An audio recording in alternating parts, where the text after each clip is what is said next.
Hello, ladies and gentlemen. Welcome to the next episode of the Dr. Love Show. My name is Raphael Love, a.k.a. The Doctor, and I am here with Carly Thorne once again. And how are you today, Carly? I am doing just awesome. I'm really actually in a really positive, empowering state, even though the subject we're going to be talking about, which would be death. My grandmother passed away, probably 4 or 5 days ago now, and it's been very fascinating dealing with people's, emotions and perspectives, and since I have such a unique perspective about death. So I, however, though, still am extremely in a really awesome state, So I am, as always, delighted to be here with you because I just have so much fun playing with you and conversating and just bringing wonderful tidbits to people around the world. So I'm all ready. Awesome.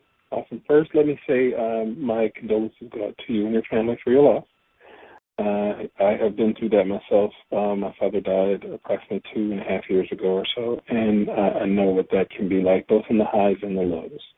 Yeah, it's quite fascinating. For me, I did this piece on Facebook, and I was giving her a celebratory, send-off. It's go grandma, She was 100 years old. She's lived a beautiful, long life. She's had, 5 beautiful children. And I don't get why people are in sorrow when people pass away.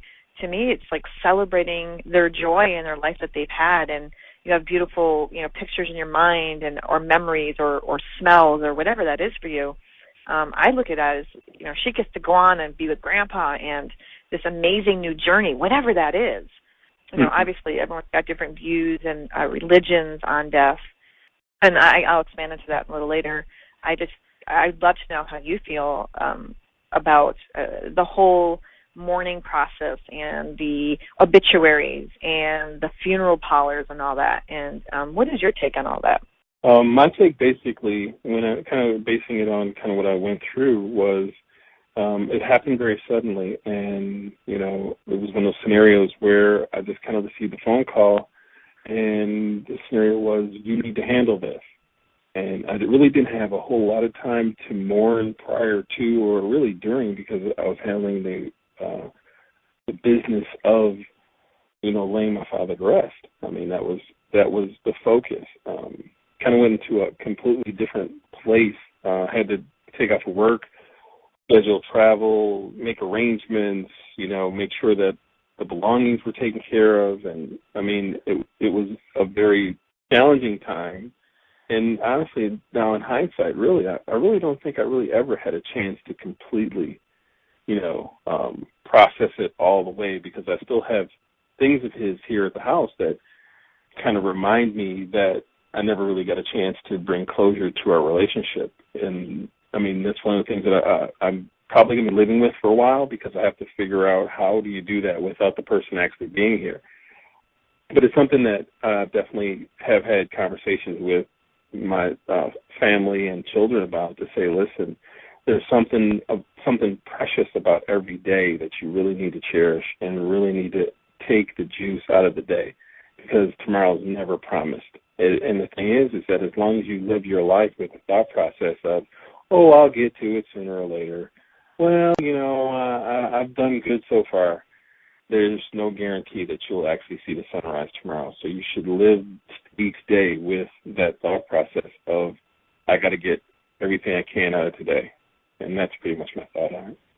Well, I really agree with that in terms of, and that's why I love the whole terminology of pay it forward, because in my experience with the documentary we're creating right now, it literally is communicating people about that daily, I love you to my wife, or thank you for, cooking my meal for me today, or not even just towards your wife, towards anyone, opening the door for somebody, smiling at somebody, all these things that we just don't do because we've gotten so conditioned to just being it's like we're sleepwalking through things. We're just unconscious about half the things we do in life. Now, I am going to give you some tools where you can process, since your dad is no longer here. My father passed away years ago now, 1995. And there's some great tools for processing when people aren't here anymore. One of them, obviously, is You can talk to loved ones that are passed on anytime you want. I mean, it could be in a prayer form. It can be silently to your mind. It can be out loud, just having literally like an out loud conversation with your dad. Another wonderful tool is writing him a letter. You write the letter, and then you read the letter to yourself, because, again, this is taking you through an auditory, visual, kinesthetic experience. So the writing is an actual action. So you're going to be, writing your feelings or your whatever it is you need to say to him. And then you're going to read what you wrote out loud. And what that does, all sorts of things will come up for you. I've had people say judgment comes up, sadness comes up, joy comes up, because there's things in there that are really precious and all that. And then you're going to read out loud what you wrote. And that takes you through another layer of feeling, because you're actually hearing what you've written, and the emotions will come up. And it's a great way to have closure. And then you have choices with that. You can actually mail it into the ethers, or whatever you want, or you can actually burn it and bury it and do like a little ceremony for your dad. There's some fabulous tools on how to process and have closure when people pass away. And it's not your most typical way. However, they are very impactful ways. I've had a lot of people have great success with those techniques. Are you open to doing that? Oh, yes, I'm very much so. I'm open to any new learning or any new distinctions that I can make to help my life move forward. One of the things that I thought about as you were explaining the process was that's very similar to something that Sherry Huber taught me, which is the love letter process, which is very similar to what you're saying, except the direction is not yourself. It's the person who is no longer here. And I've done that, and that has worked very well.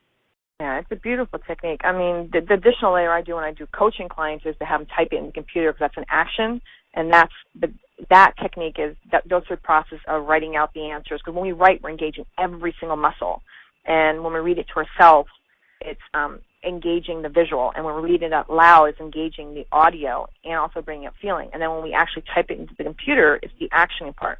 So that step process I use when I'm wanting people to actualize and manifest what it is that you're choosing to create. However, in the grieving process, instead of, you still do the handwriting because it engages all the muscles, and you're reading it to yourself and reading out loud. However, for closure purposes, it works best either you're burning a letter and burying it, or, tossing the ash. It's almost like you're having your own mini, I don't like the word funeral personally. Or it is kind of like, creating, you can spread the ashes. You can, like I said, burn the ashes. You can actually just bury the letter. So it's kind of like your own little ceremony that you're creating for yourself. And it's beautiful. I've had so many people have different responses, because, like I said, when because as you're reading it to yourself and you're reading it out loud, you get the chance then to edit. And there may be things you want to add, or realize things you didn't put in there, or things you just want to delete, So it is. It's a beautiful process.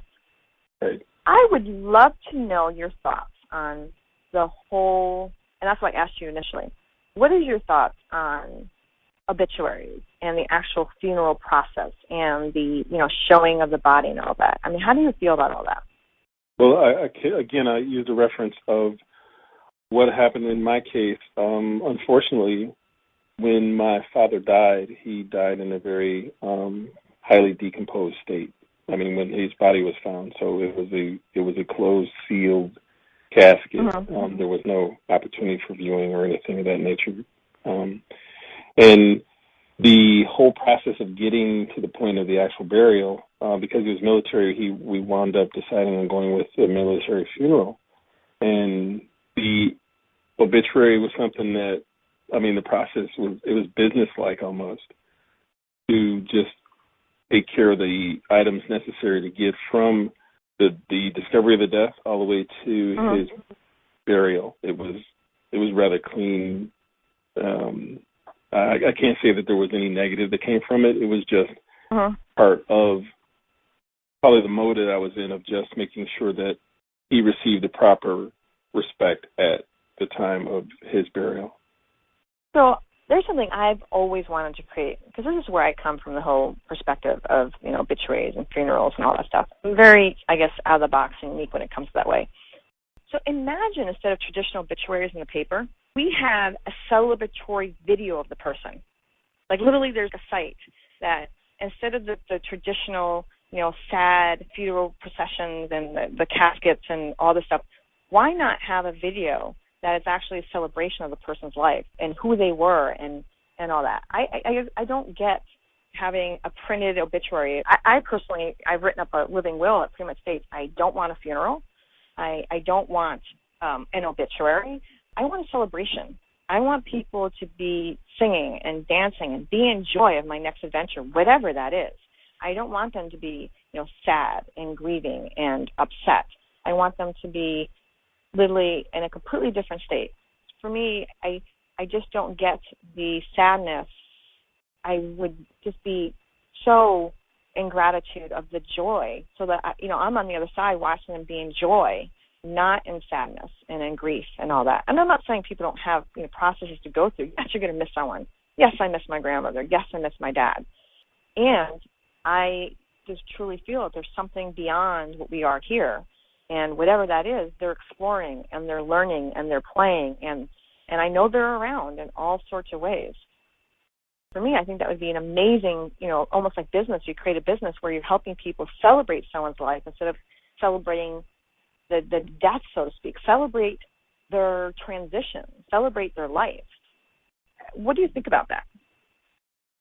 It sounds to me sort of like the anti-funeral home thought process, almost like a party on the way out. Exactly. I like the concept.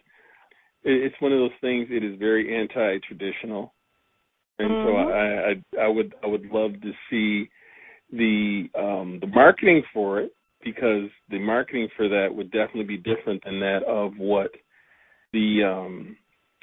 your normal funeral home process would have. That would definitely be something very far outside of the box. Now, since my grandma's passed away, I'm actually really thinking about approaching a couple people about creating something that is out there for people. I mean, we treat animals sometimes better when they die than we do humans. I've seen people, die in hospitals against their will, have living wills and still have feeding tubes put in them.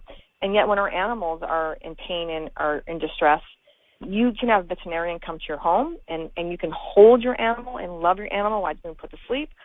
They will actually then take the animal for you and, cremate it for you and bring back the ashes so you can do whatever it is that you want, or you can bury it. I mean, there's so many. It's almost like a more humane process than what us humans have to go through with all the legalities and this, that, and the other, and the rights and, the funeral homes and where you can and cannot bury a body and, all these things.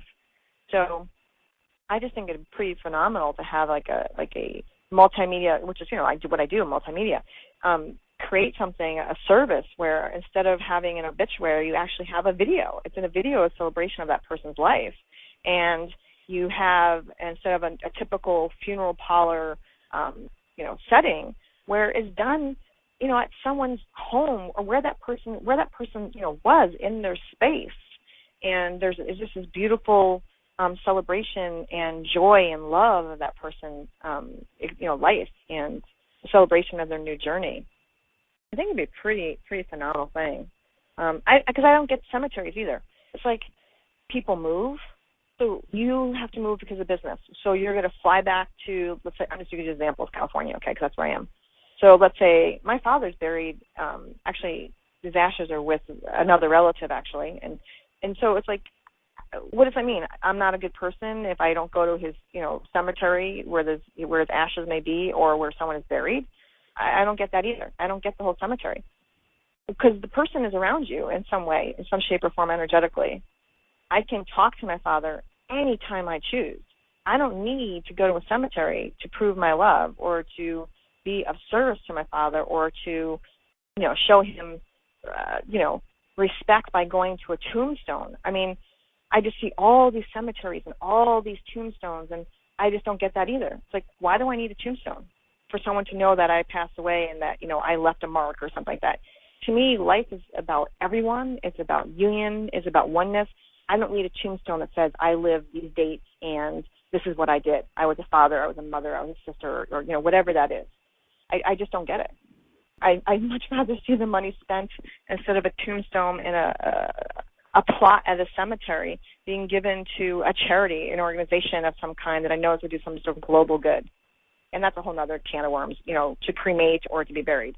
I just, visually for me, being put in the ground and having, animals decompose in my body isn't a visual that I find quite appetizing, versus, although people don't like the visual of being burned, at least I can have my ashes tossed wherever I'd like. I can have them go into a bed of roses. I can have it go into the ocean. My ashes can go anywhere, and spread out to the world where everyone who knows me doesn't need to go to a space to honor me. And I don't even like that term, honor me. You know what I mean? It's kind of like, no, we've lived this beautiful life. We've made an impact or we haven't, whatever it is that we've done in our life.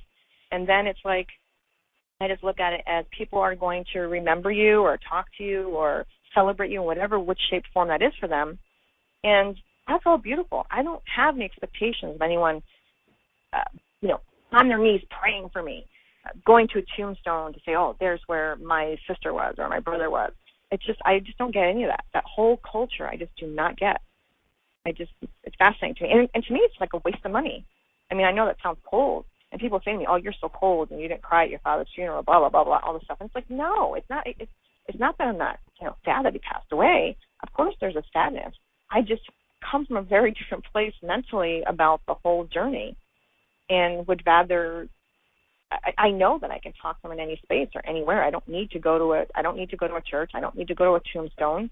And I'm not putting down churches or funeral parlors or cemeteries. For some people, I understand it's a process and need to go to have a final closure or a place to go that anchors them to something, I don't get it. For me. But I'd love to hear what your thoughts are on how you would like to be honored or celebrated, or what that feels like for you. For me, I've always had the thought process that, and that's one of the reasons why I try to connect as openly and as widely as I have, is because I want, when my time is done, there to be a mass descendants of people to celebrate my life. I don't want there to be the mourning and the sadness and the things that I've seen with other funerals. I would really much rather have a situation where people are celebrating the gift and memory that I left behind by the legacy that is my life. And that's how I feel. The other topic I'd like to put out to people is, which is really sad, people do not discuss death. They are afraid to discuss death. Within their families, they don't want to talk about their living wills. They don't want to talk about, so basically, like you said, your father passed away really quick and all of a sudden, okay, handle it. It's like, no, have the discussion. What do you want? What is it that you want?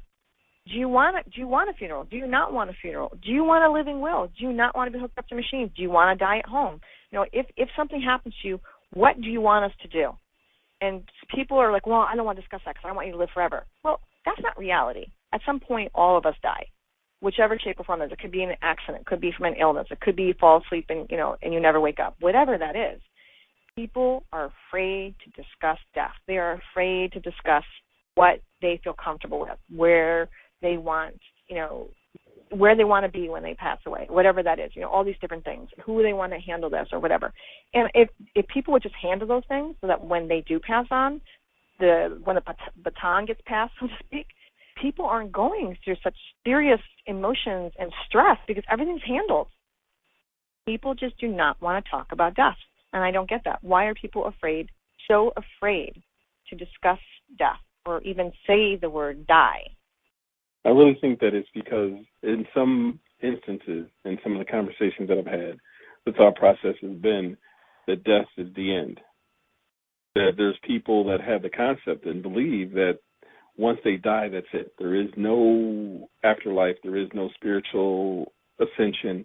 It is purgatory, or just their life is over. And they live their lives that way, in that box of blackness that says, once I die, this is all there's going to be. And I've seen people where they're basically, as they get closer to the end of their life, they just kind of compress and shut down because they feel that there's nothing left to give. And I'm of the complete opposite mindset. I'm like, you should live wide open and give now, so that when that time comes, you've given all you have and you've shared everything you have with the world. Very few people get that concept, though. At least people that I've been aware of that have faced death or been near death. there are people that once they get close to death, like myself, having been near death now 3 times, I realize that tomorrow's not promised. I realize that tomorrow, today, the next 10 minutes could be all there is for me. So I have to live in a way that I'm giving, because I want that thought to be, he gave all he had. And that's one reason why I do the podcast. That's why I do all the things that I do to help educate and enlighten people, to provide them that opportunity so they don't have to necessarily face death, to realize that they could turn it around and give and grow. And that's pretty much how things have worked out as of late. Yeah, and that's a beautiful way to be. I mean, and I think, and the weird part for me, I don't know if it's because I've had, like 26 surgeries and I've been through the war and back and I've almost died 3 times, and that's why I have this perspective. However, for as long as I can remember, even as a child, I've always just looked at death from a very different, unique space. Whatever that is, I just, whether it be, that I felt energies around me or believed in angelic energies or whatever. I just have never, kind of funny, when I grew up in private Catholic schools, mind you, and so we had to always study massive, theologies and, go to churches and all this stuff. And I remember as a child, one day, we say, Our Father who art in heaven and hell. And even as a child, I did not resonate with that term. So I actually changed the prayer to Our Father who is everywhere. Because to me, it's like, there's parts of the Jewish, religion I absolutely love. There's part of the Kabbalah I love. There's parts of the Catholic religion that I can appreciate. There's parts of, Presbyterian and all these religions. At the end of the day, since I truly believe we're all one, it's like, Our Father who is everywhere, whatever that is. I never wanted to get stuck in a box of, heaven and hell or this or that. It's like, I don't look at things so black and white. Like, there's this vastness, this expansiveness, and I don't see things as being that distinct. It's like, why can't it be both and? And I don't look upon a higher being or a higher energy, whatever that is, as someone that is this horrific, demonic situation where that if you've done all these horrible things in your life, that there's one place you go, and all the people that are blissfully wonderful go in one place, or all these different things. To me, we're putting all these ideologies and ideas out there when there's no concrete proof, if you like, for some about any of that.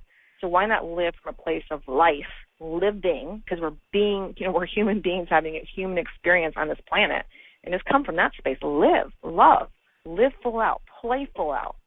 And just embrace the fact that, like you said, we don't know when the time is. It is something that is going to happen. So deal with it. Like, get over it and move on and live life. Stop living in fear that, oh, my God, one day, So that's just the way I look at it. That is totally awesome. And I'm very congruent with that thought process. Thing is that as we're getting close to the end of our time here, I'll ask the question based on the topic of death. What would be the one thought that you would want the audience to hear and take away from our conversation about death? What I'd really like people to do for themselves is celebrate life, celebrate you, celebrate loved ones, celebrate, every day, the living process. Celebrate everybody and just live full out. The perfect example is like, when I lose weight, I'll go to the gym. When I lose weight, all these things are like, no, why are you going to wait to lose weight before you go to the gym? It's like, it makes no sense. Why are you going to wait to live now? Why are you going to wait to do something you really want to do until whatever? It's like, forget all the whatevers, forget when. Live your life every single day as if this is a precious gift. Live every moment in that state, and you'll be surprised, actually, how much you can achieve. The beautiful synchronicities and adventures and connections that happen as a result of that, because you put yourself out of the comfort zone and are willing to live full out all the time, every single day. That's what I'd like to leave with. Awesome. And Carly, thank you so much for your time today. You're welcome. And I look forward to our next one. Awesome.